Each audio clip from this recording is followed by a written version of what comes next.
Rivalry week is behind us, and we are on to conference championship weekend, week 14 of the college football season. At this time next week, we will know the four teams competing in the college football playoff. To set the scene for conference championship weekend, week 14 of the college football season, win and you're in for Georgia, Michigan, Washington, Florida State, Oregon, potentially Alabama, but they may need some help. Texas needs to win and get some help. Ohio State is sitting at home hoping for chaos to happen around them. We have 8 teams in the mix for 4 spots in the college football playoff. And for the games on the docket this week, I am only doing the Power 5 for the video. I will predict the rest of the conference championship games in the comments section. That will be where the rest of them are. Without further ado, let's get to the week 14 college football predictions. I am starting things off with the Big Ten championship game, Michigan and Iowa. Michigan, a win last week in the game over Ohio State, 30-24. The game absolutely lived up to the hype. It was anticipated to be the game of the season, and it lived up to the hype. Jim Harbaugh is back on the sidelines after serving his 3-game suspension. Iowa, they have won 10 games this season. They potentially could have won 11 games, but the loss to Minnesota was a very controversial one. And I really don't want to sound negative here, but Iowa, I think, has no chance of winning this game. I know they say any given Saturday, and I have been on here for a long time now where I want to at least point out a possible chance of an upset taking place. We know Iowa is very strong defensively. They're 4th in scoring defense, only giving up an average of 12.17 points per game. They're 7th in total defense, allowing less than 280 yards per game. They are the 3rd least penalized team in college football. Well, they're tied for 3rd with Air Force. The bad news for Iowa is they may be strong defensively, but offensively they are anything but. Plus, Michigan is 1st in scoring defense, only giving up an average of 10.25 points per game. They're 2nd in total defense, only allowing less than 247 yards per game. Michigan is the least penalized team in college football. If Iowa can contain the running game for Michigan, contain Blake Corum, contain Donovan Edwards, put pressure on J.J. McCarthy to make plays. And there has been talks about J.J. McCarthy being carried by his running game, and I can understand the argument. But if it's not broke, don't fix it. J.J. McCarthy may only have one 300-yard plus passing game this season. But he hasn't had to make those plays. The running game has got him throughout the season and their defense. The only question about this game is, will Michigan cover the spread? Which I believe is 22.5 points right now. I anticipate this game being just like 2021, where Michigan wins by a score of 49-6. I think Iowa could maybe get 2 field goals in this game, but I think Michigan wins pretty handily. Louisville and Florida State in the ACC championship game. Louisville lost last week to in-state rival Kentucky 38-31 in a game where the Cardinals had 3 turnovers. As far as their run defense, they contained Ray Davis fairly well on the ground until the final play of the game where Ray Davis had the game-winning touchdown. Now, Ray Davis may have had 2 receiving touchdowns, but their run defense, it was great throughout the game until that final play. Running backs Jahar Jordan and Isaac Guerendo, they combined for 30 carries in that game. And those two are going to have a big impact if Louisville is going to pull off this upset and spoil Florida State's playoff hopes. If Louisville can assert their ground game early in this matchup and keep Florida State's offense on the sidelines, it will put pressure on Florida State. Tate Rodemaker, he only had 134 passing yards off of a 12 for 25 game. Now, Johnny Wilson, he did have 6 catches in this game. Keon Coleman is also going to have an impact in this game. Trey Benson was the MVP of the game last week against Florida. If Louisville's going to have a strong opportunity to pull off this upset, they have to get it to the fourth quarter. Florida State, throughout the second half of the season, they have been winning games. They've been winning games all season long. They're undefeated for a reason. But the games they've won in the second half of the season, they haven't exactly been dominant wins. The most dominant win they've had in the second half of the season has been against Northern Alabama, and that was a game they went down 13-0 early on and scored 58 unanswered points in that game. If it comes down to Tate Rodemaker having to make plays in the fourth quarter, I think Louisville has a chance to pull off the upset. But at the end of the day, I just think the playmakers of Florida State will be too much. I think Trey Benson has a big night. Keon Coleman and Johnny Wilson will have good nights as well. And I think Florida State, they will win this game and advance to the college football playoff. But I would not be surprised if Louisville pulled off this upset, as there is a bit of concern with the QB player for Florida State going forward, but this could also be another Ohio State situation where they were down to their third string quarterback, Cardell Jones, and they ended up winning the national championship. So could we be in for a 2014 Ohio State situation? We will have to wait and see. But I think Florida State, they win this game and advance to the college football playoff. Oklahoma State and Texas in the Big 12 championship game. Oklahoma State did not get off to a strong start this season.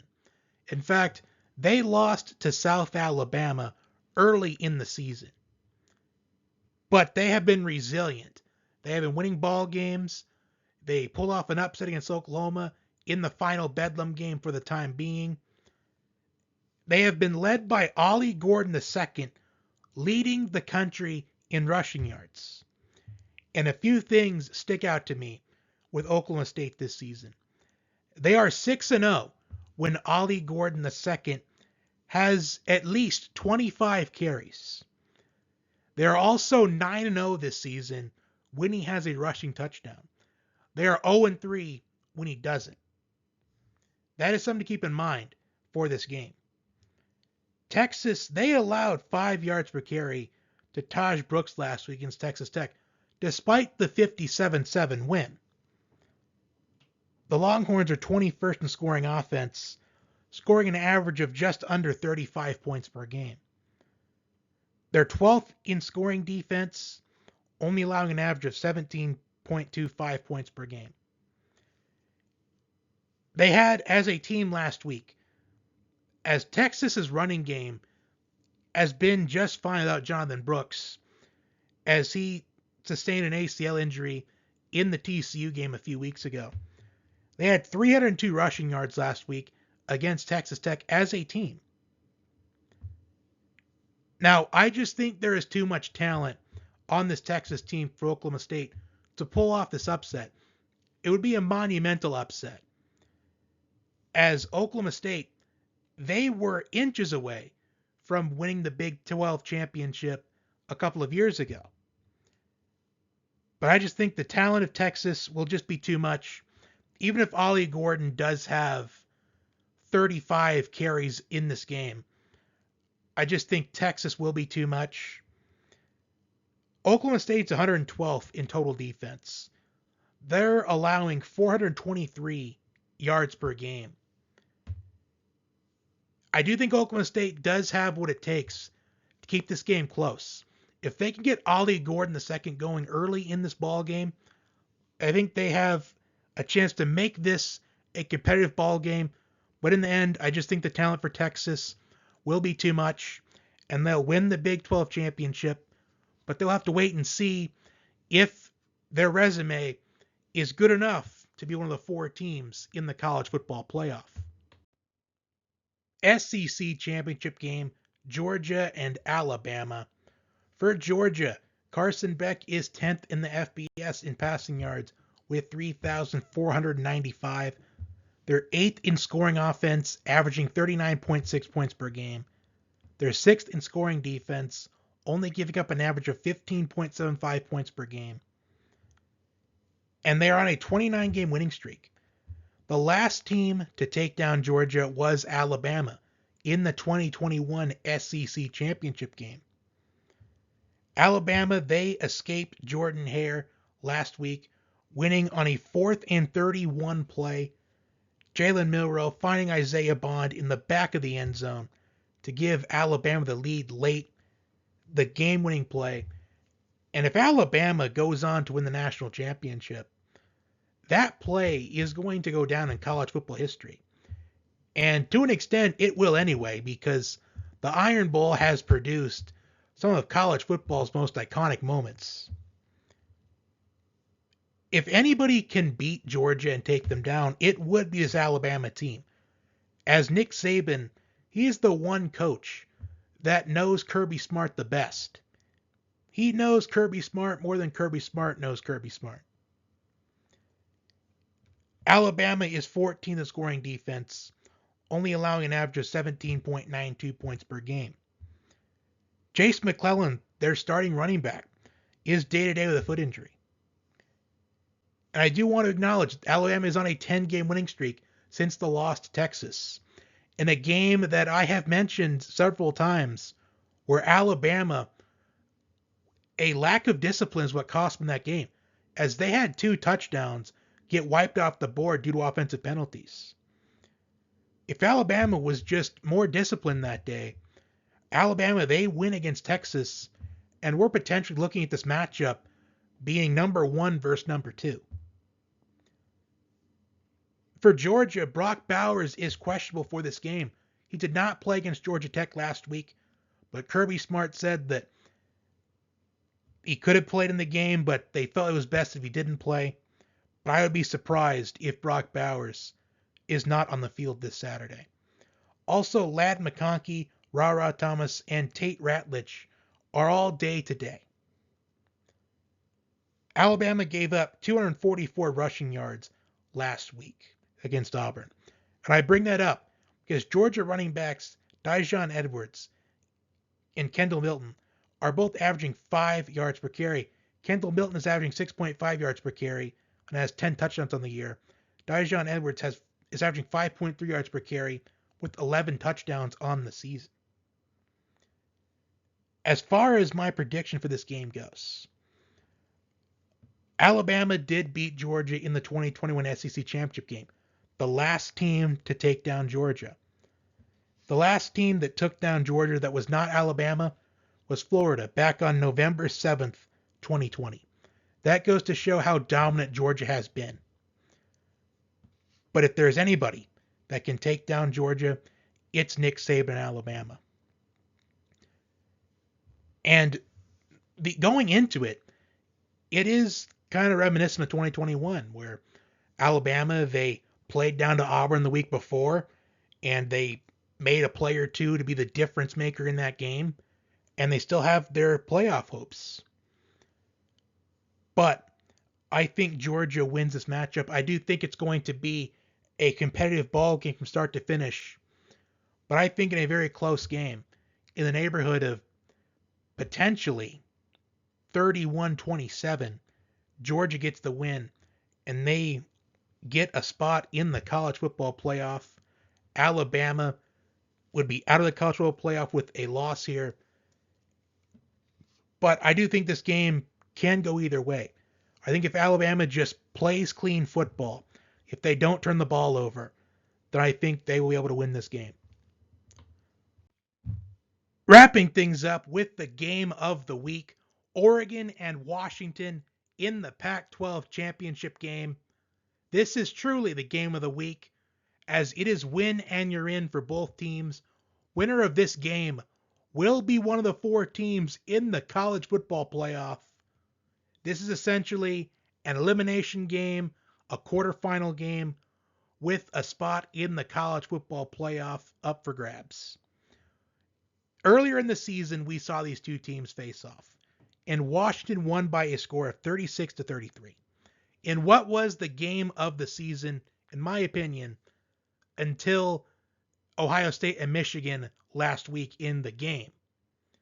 For Oregon, Bo Nix is first in the FBS in passing yards with 3,906 on the year. For Washington, Michael Penix Jr. is second in the FBS in passing yards with 3,899. Oregon is second in scoring offense, scoring an average of 45.2 points per game. Washington is 11th in scoring offense, scoring an average of 38 points per game. Troy Franklin for Oregon is third in the FBS in receiving yards with 1,349 on the season. Rome Odunze for Washington is fourth in the FBS in receiving yards with 1,326. Oregon is second in total offense, accumulating an average of 540.2 yards per game. Washington is 12th in total offense, accumulating an average of 468.1 yards per game. Right away, I'm going to get into my prediction here because there are 4 reasons why I am leaning in this direction. I am picking Oregon to win this game and advancing to the college football playoff for 4 reasons. One, with the game in the regular season between these two, where Washington won 36-33, Oregon had the opportunity to win this game, but they left 6 points on the board. They could have taken 3 before halftime, but they tried going for a touchdown. They didn't convert.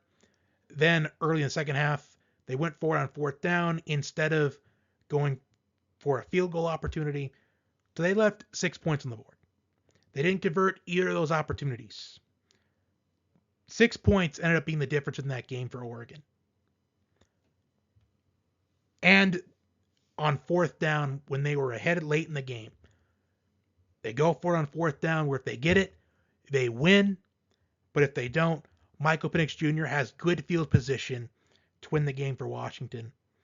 And Oregon doesn't get it. Michael Penix Jr. and Washington, they have good field position. And 2 plays later, Michael Penix Jr. finds Rome Odunze for the game-winning touchdown.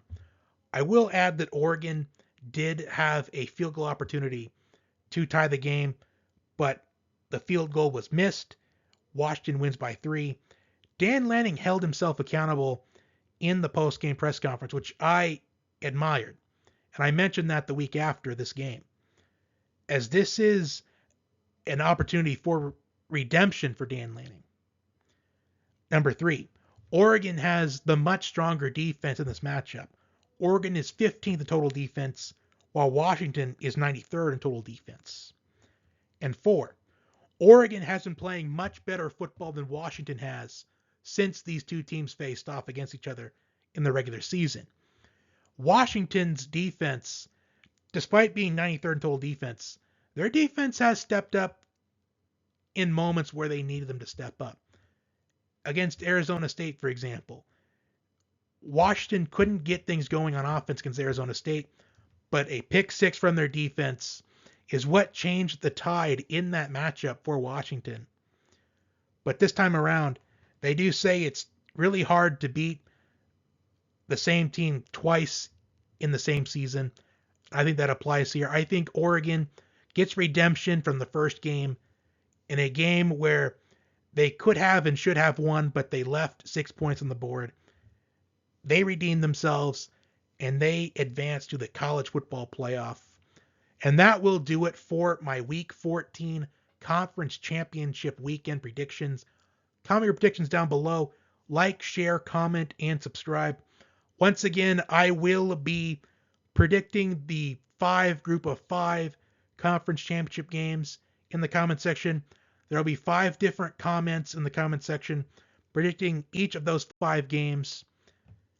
Enjoy the football this weekend as we are one step closer to finding out who will be the 4 teams competing in the college football playoff.